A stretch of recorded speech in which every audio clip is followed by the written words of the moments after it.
Nabi Yunus, yang juga dikenal sebagai Jonah dalam tradisi lain, adalah seorang nabi Allah yang mulia. Beliau dipilih oleh Allah untuk membimbing penduduk Niniwe.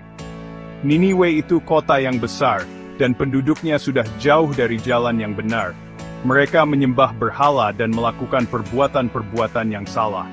Nabi Yunus punya tugas yang berat. Beliau harus mengajak mereka kembali untuk menyembah satu-satunya Tuhan yang benar, yaitu Allah. Beliau perlu mengajarkan mereka tentang kebaikan dan hal-hal yang lurus. Misi ini penting banget untuk keselamatan mereka, dan agar mereka memahami pesan kebenaran dari Allah. Nabi Yunus menjalankan misinya dengan sungguh-sungguh. Beliau menghabiskan waktu lama mengajak kaumnya untuk beriman. Beliau memperingatkan mereka tentang akibat dari ketidakpercayaan dan perbuatan buruk mereka. Beliau memberitahu mereka tentang kekuasaan Allah dan kasih sayangnya. Namun, penduduk Niniwe itu keras kepala. Kebanyakan dari mereka menolak untuk mendengarkan ajakan beliau. Mereka malah mengejeknya dan menolak pesannya. Hal ini membuat Nabi Yunus sedih banget. Beliau berharap mereka mau melihat jalan yang benar. Beliau ingin mereka menerima petunjuk dari Allah, dan mengubah jalan hidup mereka menjadi lebih baik, agar mereka bisa mencapai kedamaian. Penolakan terus-menerus dari kaumnya membuat Nabi Yunus merasa kesal dan putus asa. Padahal, beliau sudah berusaha sebaik mungkin, hari demi hari, untuk membuat mereka mengerti. Beliau menunjukkan kepada mereka tanda-tanda dan menjelaskan perintah Allah dengan jelas. Tapi hati mereka tetap keras dan tertutup untuk kebenaran. Beliau merasa mungkin mereka sudah tidak ada harapan lagi.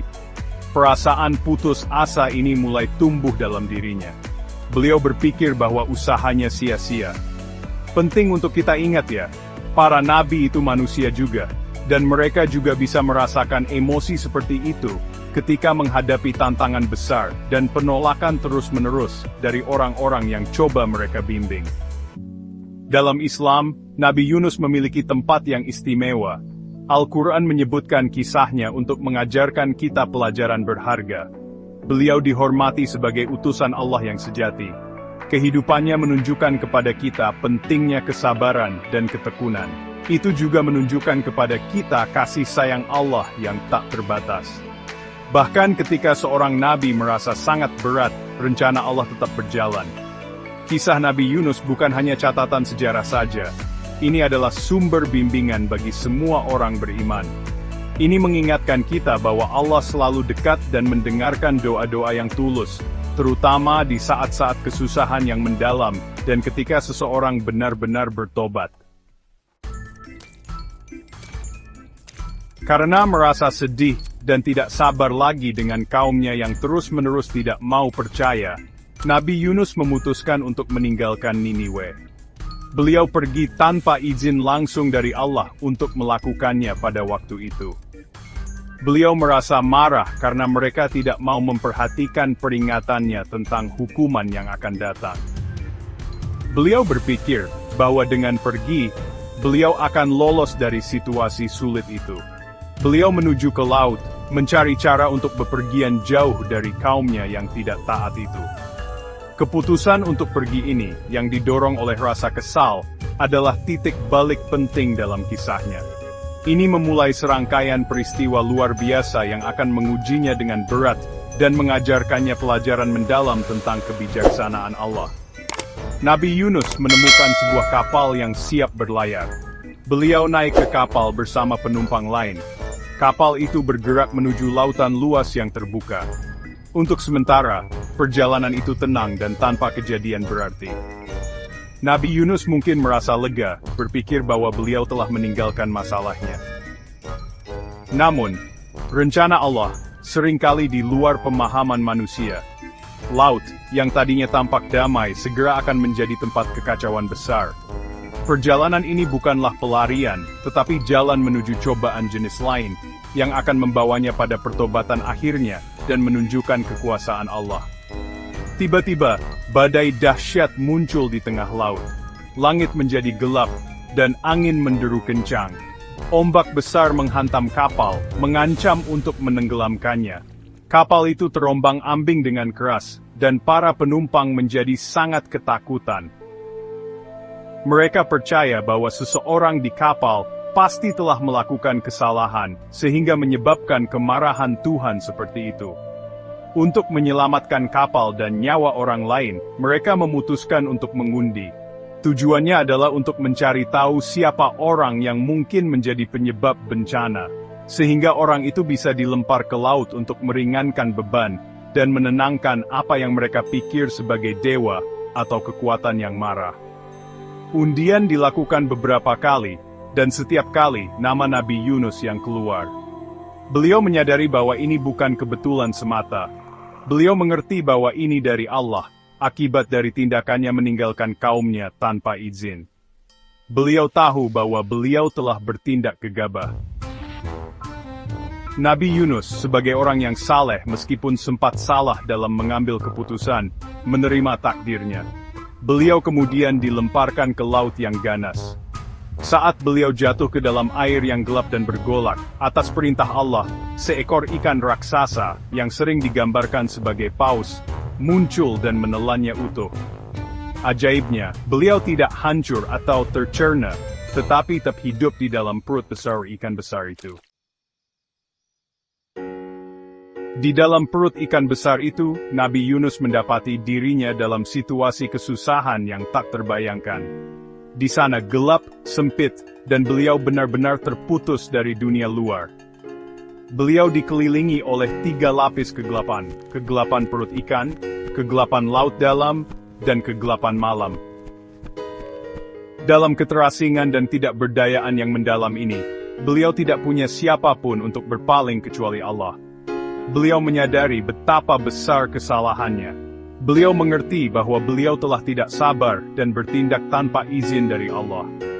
Ini adalah momen perenungan yang mendalam, dan rasa penyesalan yang besar atas tindakannya. Dalam keadaan yang sangat lemah ini, Nabi Yunus berpaling kepada Allah dengan tobat yang tulus.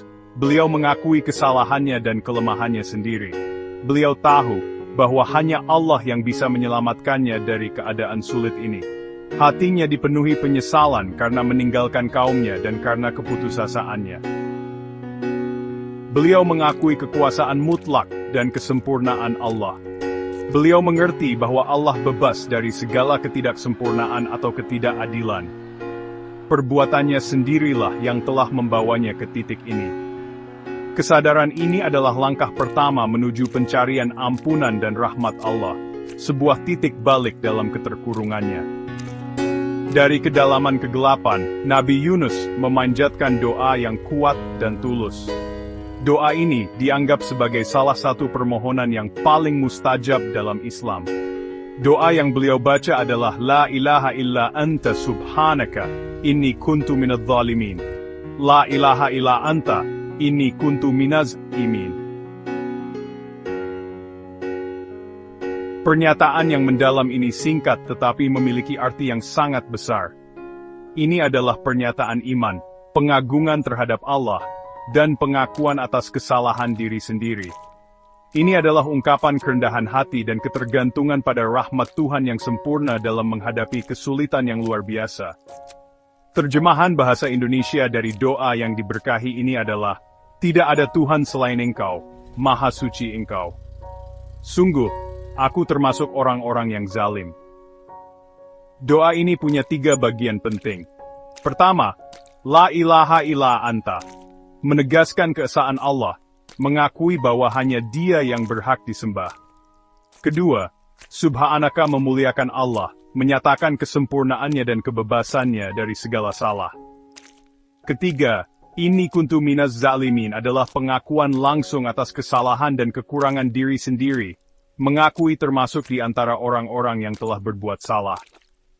Permohonan yang lengkap ini menunjukkan kepasrahannya yang total. Doa Nabi Yunus dianggap sangat dahsyat karena beberapa alasan utama. Pertama, doa itu dimulai dengan pernyataan iman yang paling murni, keesaan Allah. Pengakuan tauhid ini adalah dasar Islam dan pernyataan yang paling dicintai Allah. Kedua, Doa itu melibatkan pengagungan terhadap Allah Subhanaka, mengakui kesempurnaan mutlaknya, dan keagungannya di atas segala kekurangan atau ketidakadilan. Ini menunjukkan kerendahan hati dan pemahaman akan kebesaran Tuhan. Ketiga, dan yang sangat penting, doa itu berisi pengakuan tulus atas kesalahan diri sendiri. Ini kuntiniin. Kesadaran diri dan pengakuan kesalahan ini sangat penting untuk tobat yang sejati, menunjukkan bahwa seseorang bertanggung jawab atas tindakannya. Allah, dengan rahmat dan kebijaksanaannya yang tak terbatas, mendengar doa Nabi Yunus. Karena ketulusannya dan pengakuan mendalam akan kebenaran ilahi dan kesalahan pribadi, Allah menerima tobatnya. Al-Quran menyatakan bahwa jika bukan karena pengagungannya terhadap Allah, beliau mungkin akan tetap berada di dalam perut ikan sampai hari kiamat. Tapi permohonannya yang tulus dari hati itu dijawab. Allah memerintahkan ikan besar itu untuk melemparkan Nabi Yunus ke daratan, selamat dan sehat, meskipun lemah karena cobaannya. Penyelamatan ini adalah tanda yang jelas akan ampunan Allah dan kekuasaannya atas segala sesuatu, menunjukkan bahwa Dia menanggapi permohonan yang tulus. Dari kisah Nabi Yunus dan doanya yang kuat ini, kita belajar banyak pelajaran berharga. Salah satu pelajaran utama adalah pentingnya kesabaran, terutama ketika menghadapi kesulitan dalam menjalankan misi atau berhadapan dengan orang yang tidak mau mendengar. Break time no pami. Ketidaksabaran awal Nabi Yunus yang menyebabkan cobaannya. Pelajaran lain adalah bahaya bertindak karena marah atau frustrasi, tanpa mencari petunjuk dari Allah. Kita juga belajar tentang kekuatan luar biasa dari tobat yang tulus taubat. Tidak peduli seberapa besar kesalahan, kembali kepada Allah dengan hati yang jujur dapat membawa ampunan dan kelegaan. Rahmat Allah sangat luas dan meliputi semua orang yang mencarinya dengan tulus. Lebih lanjut, kisah ini mengajarkan kita bahwa mengakui kesalahan kita adalah kekuatan, bukan kelemahan. Doa itu sendiri memberikan cara yang indah untuk mencari pertolongan Allah di saat-saat kesusahan. Umat Islam dianjurkan untuk membaca doa ini ketika menghadapi kesulitan, kecemasan, atau ketika telah melakukan kesalahan. Ini mengingatkan kita untuk selalu berpaling kepada Allah, mengakui kekuasaan tertingginya, dan dengan rendah hati mengakui ketidaksempurnaan kita sebagai manusia. Pengalaman Nabi Yunus menunjukkan bahwa bahkan dalam situasi yang paling gelap dan tanpa harapan sekalipun, cahaya rahmat Allah dapat mencapai kita, jika kita memanggilnya dengan tulus dan hati yang bertobat, percaya sepenuhnya pada kekuasaan dan kasih sayangnya.